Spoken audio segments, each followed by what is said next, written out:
Welcome to Issues in Education. I'm Suzanne Smith. In the next half hour, we'll discuss the latest developments in higher education happening around the state and across the country. Joining me is my co-host, the Florida State University President, Dr. Eric Barron.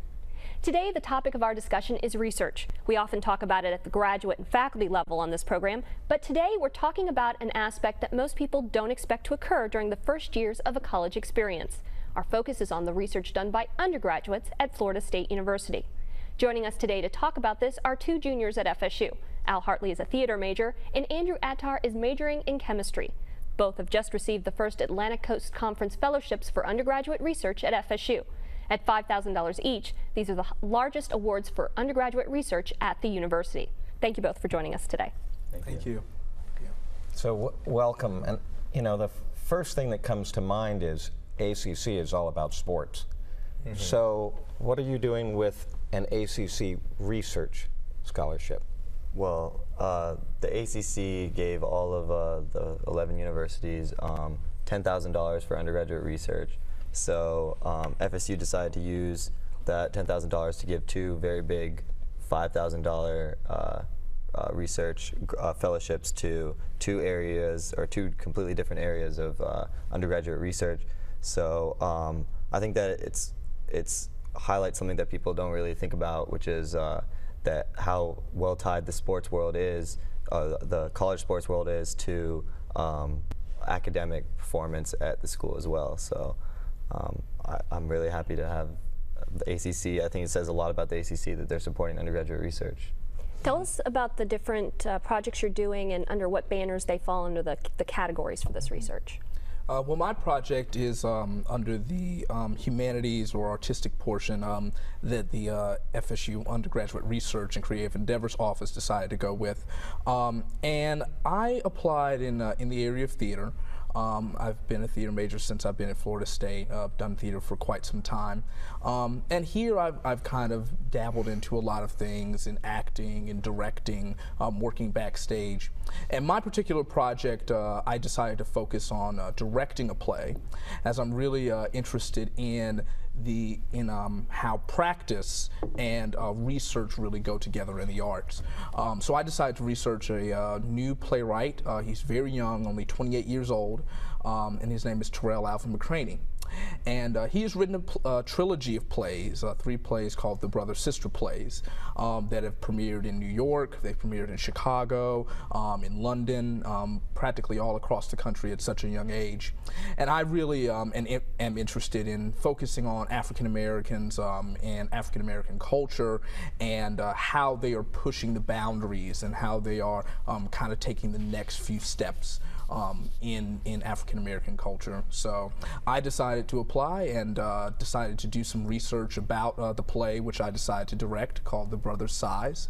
And I applied and decided that you know, I was going to research about Terrell. I was going to invite Terrell here, in fact.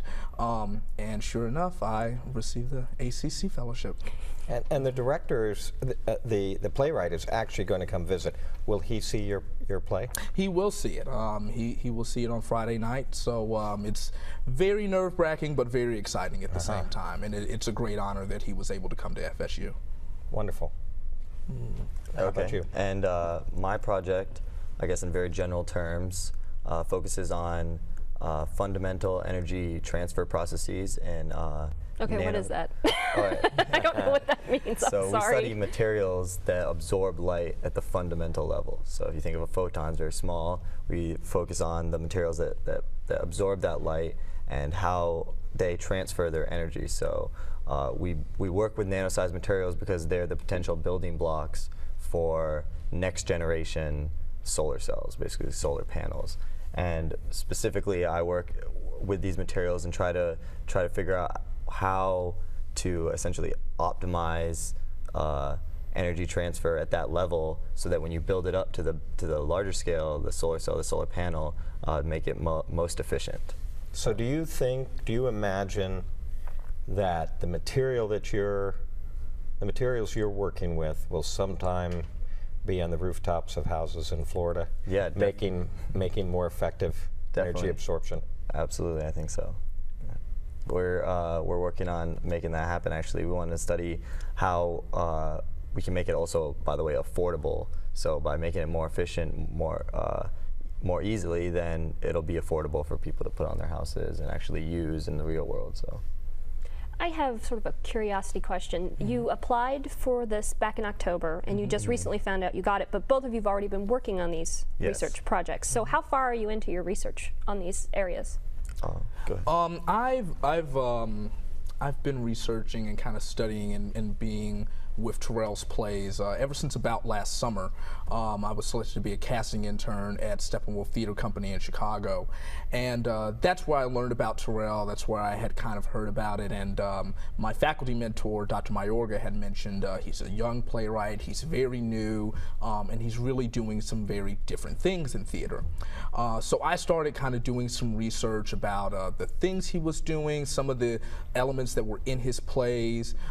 He uses a West African cosmology known as Yoruba, and it's very West African based. But Terrell mentions in a lot of his interviews that he learned the stories here in America. You know, that they are American stories, and he wanted to put those on stage.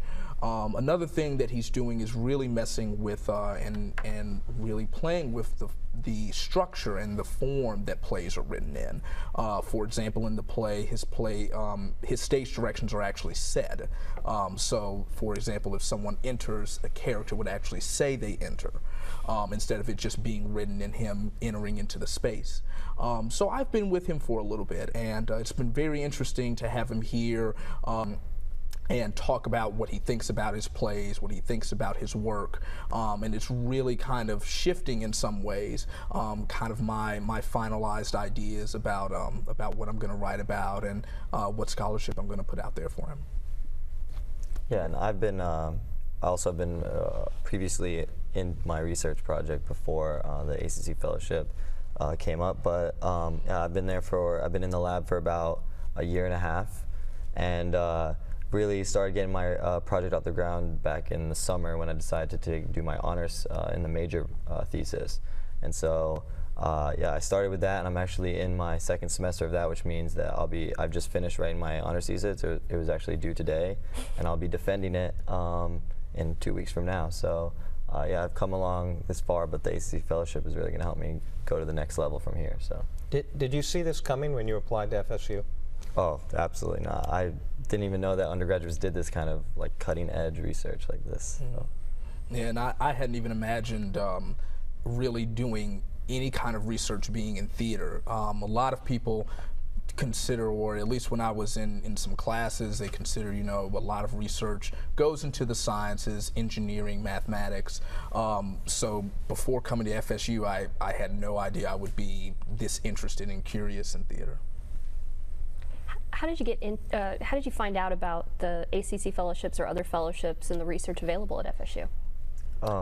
For me, at least, once I got my project off the ground, as far as for the honors in the major program, my research director came up to me, and he had a list from the Office of Undergraduate Research and Creative Endeavors, and he said, okay, well, I really like where you're going with this, and I know you're going to finish this honors project, but I want you to stay maybe for the rest of your undergraduate career for much longer, so you should apply to some of these awards so that maybe we can possibly do that. And so the thing he highlighted the most, of course, was the ACC Fellowship, because it's the biggest award that FSU offers, that the Office of Undergraduate Research offers. So yeah, he highlighted it, and at first, I mean, of course, it was just an idea, because who knew about it, but hard work and getting it all done, and I'm really happy now that I got it. So.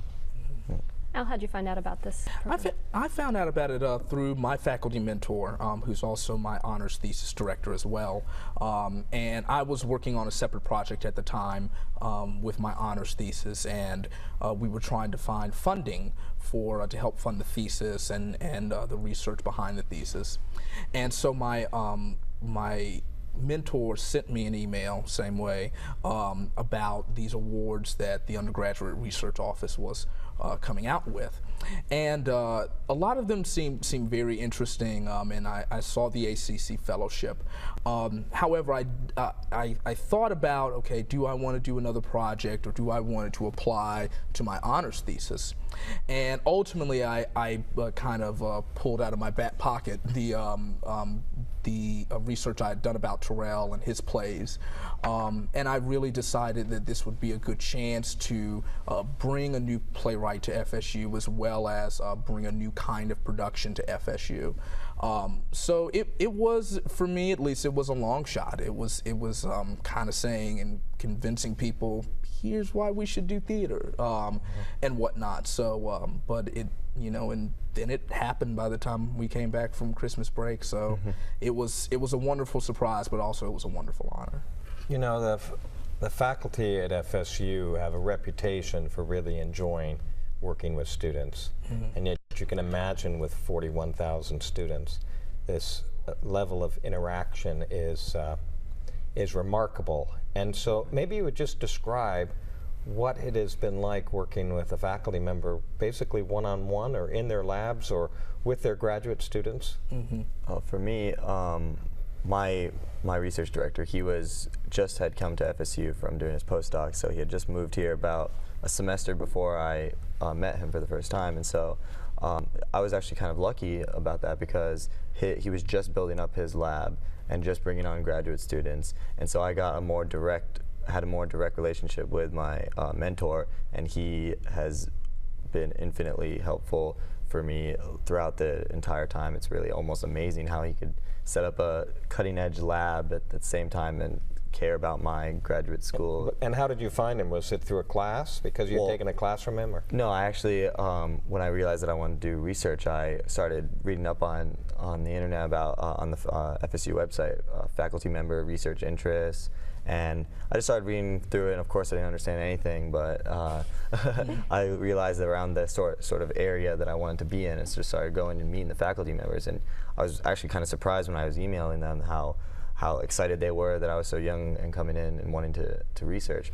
And so I met a few, and when I met Dr. Knappenberger, my thesis director, he really focused on things that I just got really excited about. So yeah, I decided to go with him, and I came into his lab and just help build some of the instruments that we use today. So yeah, it was amazing. I'm glad.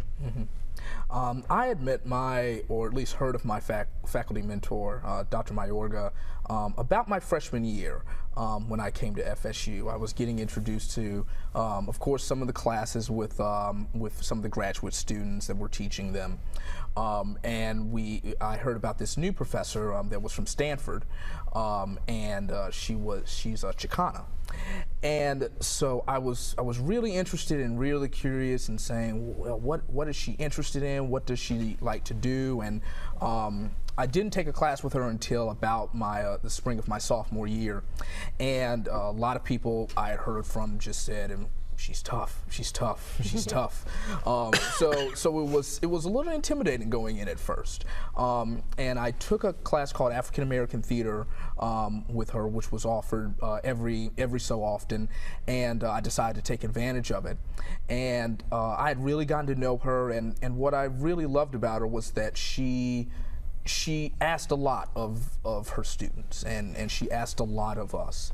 And even with reading plays and reading scholarship, it really sparked my interest in finding more of these articles, finding more of these plays, and really figuring out what theater research is about. So I had taken her class, got out of there with an A-, so I was happy. And then I asked her if she would be interested in working on an honors thesis project with me, and if she had ever done anything like that. And she said yes, and she is so far proven just to be very very, very challenging of me, pushing me to the edge, but also very personable. I can usually always find her in the School of Theater, and she's not only helping me, but she's helping other students. She's meeting with other students. She's going to rehearsals and interacting with students. And I think it speaks a great deal to your mission, Dr. Barron, of being the most student-centered university, and that it does happen in the School of Theater. We have faculty that do go out and help us and mentor us, and Dr. Mayorga has been a great thing for that. Wonderful story. Wonderful story. So what's next? I mean, you're juniors, right? Yeah. And so it's not that long. No. One more year. So do you already have aspirations and thoughts? Definitely. Yeah, I've actually been thinking about it since I came into the research in the first place, because that's one of the things that Dr. Knappenberger highlighted is like get involved in research, not just for your undergraduate experience, but also to get ready for graduate school. And he actually influenced me to gave me the confidence at least to want to apply to graduate school. So I'll be applying probably in the fall, and I hope to maybe after that go get my PhD after that, and then go hopefully, actually my dream job is to work for the Department of Energy and continue the same kind of research that I'm doing right now, because it's just amazing research. And so yeah. Yeah, I in the theater department, along with Dr. Mayorga, there are two other Stanford graduates who are professors. So they've all been kind of secretly whispering in my ear that I need to go to Stanford and get a graduate degree. But that is my next step. Hopefully, is that I'll go get a graduate degree, either a Master of Arts or a Master of Fine Arts, and continue to go in to get a PhD in theater. Ultimately, I would like to work professionally in theater and work as an artistic director or a casting director, and then really as a way to give back at the end of the day, come back and teach at the university level or at the high school level, and really kind of give back to the university or to college students, and kind of give them the same experiences I had, and let them know about opportunities that hopefully I will get as I go out in the professional world and in the research world. How are you able to balance all this research and work that you're doing on your projects with your regular lives and your regular classes and the regular college experience? I think the best thing that you can possibly have if you're as busy as we are is to have good friends, first of all, and who will understand that it's not that you don't want to be with them, but you got to work hard. But it's all about time management. As soon as you get to university, that's the first thing that you learn how to do. Study how to study and study how to manage your time. And then from that, most things will just follow. And although I'm obviously really busy, but I know that it's all going to be worth it, because I'll get to a level where I'll have control of my situation. So. Same thing. Google Calendar is probably one of the biggest things. But as Andrew mentioned, time management definitely is something that you have to have. I not only research, but I also practice theater. I go and direct, I act. I'm artistic director of the company I'm directing the production under. I'm an RA, so it is a lot of balance. But it also takes good friends. It takes people who really do believe in you, who really want you to succeed and want the best for you. And at Leave Your Mark, it's definitely the team that I work with and the people I work with that just help not only balance me out, but help to keep me going, help to keep pushing me, and knowing that there is a light at the end of the tunnel at the end of the day. You know, I think both of you are going to have to come by my office and help me with my calendar, because time management doesn't end, believe me. Thank you both for joining us. We've been talking with Al Heartley and Andrew Attar, two FSU students who have received prestigious ACC fellowships for undergraduate research at FSU. We're going to take a quick break. When we come back, Dr. Barron and I will talk one-on-one about more issues in education.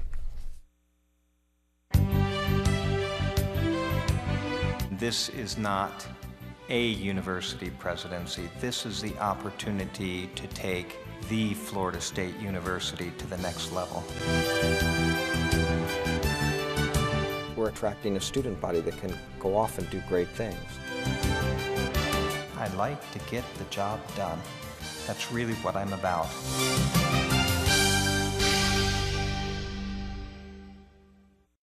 For 150 years, the values of Florida State University remain unwavering. Strength, the capacity for endurance. Skill, using one's knowledge creatively. Character, moral excellence, and social responsibility. Together, these values shape leaders who advance our state, our nation, and our world. Strength, skill, character. Florida State University.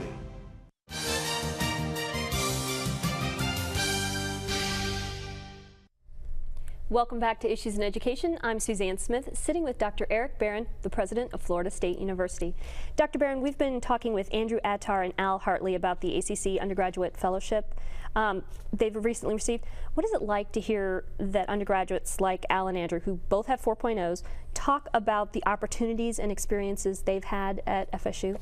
Well, it ought to make everybody in this community feel really good, because here are students, obviously very talented, getting an opportunity to put that talent to work in ways that they didn't imagine when they came in the door, right down to directing a play in which the author is coming here to watch. An amazing thing for an undergraduate.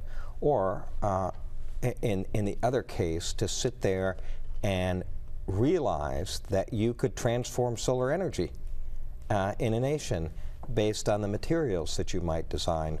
That's amazing. How important is it that undergraduates take advantage of this kind of opportunity? Okay, in my mind, there are a lot of students that do well in the classroom. And what ends up to be what makes the ticket you get punched extra special are those things that you do as well outside of the classroom.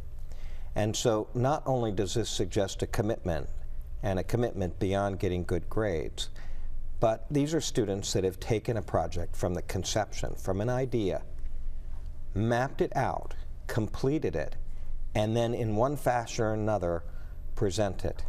So in one case, the presentation is a performance in which the individual is directing a play, and in the other case, an honors thesis, which has to be defended. So this is an opportunity that goes way beyond, and it's a type of thing that a graduate student would do. And so professionally, they're ahead of the game. You talked about when you decided to come to FSU because of the undergraduate research opportunities that were here. How did that impact your career in school as well as outside of that? Well, basically it was transformative. In my case, I was a geology major. I thought perhaps the frontier was more on the ocean side of things. No school taught oceanography on an undergraduate basis. It isn't done. And from the beginning, I knew that in coming to FSU, I could take graduate classes and work on research projects, and this would give me a taste of this area that I was interested in. So I managed as an undergraduate to go on 2 research cruises on State University vessels and in coastal Florida, and that defined where I wanted to go to graduate school and what my career was like. You've met a lot of people in the last 2 months since you took over as president. What has impressed you the most about the students that you've met? Well, you know something? I recently gave a speech to about 100 people that came for something called a backstage pass. And it was an insider's look at FSU. In a lot of ways, that's what my first couple of months have been, a backstage view of what FSU is like, because I've gotten to wander around the campus meeting people. And in that speech, I had a whole list of achievements that our students have done. The number of times where they've been first in something, the number of times where they've completely outcompeted other people and really put the best foot forward of this institution. And so I marvel at what these individuals are doing and accomplishing in their careers. Have you had a chance to visit all the individual colleges on campus yet? So I set about with the idea that I would spend, at least a few hours, maybe half a day in each and every college. Before anybody, I think, can sit there and say, I know how to run a university, you should have as much sense of what it means to be a part of that university. So I haven't quite hit my 2-month mark, but I visited 12 of the 15 colleges so far. Okay.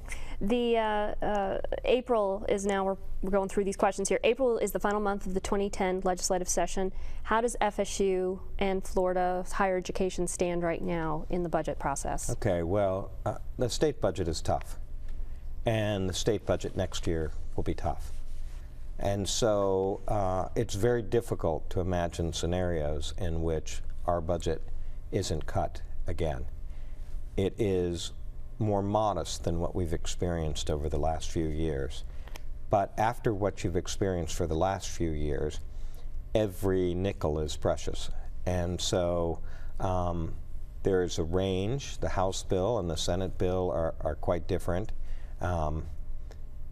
One more substantial, closer to $20 million. The other perhaps as little as $5 million. And there are some cases where for particular areas they may put money back into the budget. But there's no doubt about it. We're bracing ourselves, working hard, trying to imagine what taking that next cut might mean for the university. Have you already started looking at what will have to be cut if depending on the different scenarios? Okay, so one of the things that occurs when budgets are very tight is that you stop spending, and it's like knowing that a bad situation may happen, you save as much as you can. And so we have what are called non-recurring dollars. It's a little bit of extra cash. We can't commit it for long term because it doesn't come year after year. But as much as possible, we're going to use that to try to make a stopgap until tuition catches up. And that's because most of our departments are already very thin. And we're starting to have a big impact on the quality of the institution. We don't want to do that. You've talked about having to work more in the foundation area and to fundraising to help deal with all the money issues. You've announced more plans for that area. Quickly, can you tell us what the newest plans you're doing for that? Okay, basically we have to have a lot of coordination across all of the ways in which we touch alumni. And so this includes alumni activities, philanthropy through the foundation, and the boosters that supports athletics.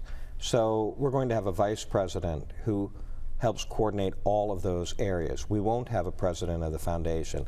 I can't afford to hire another individual. I'd rather have individuals out on the street or teaching in the classroom.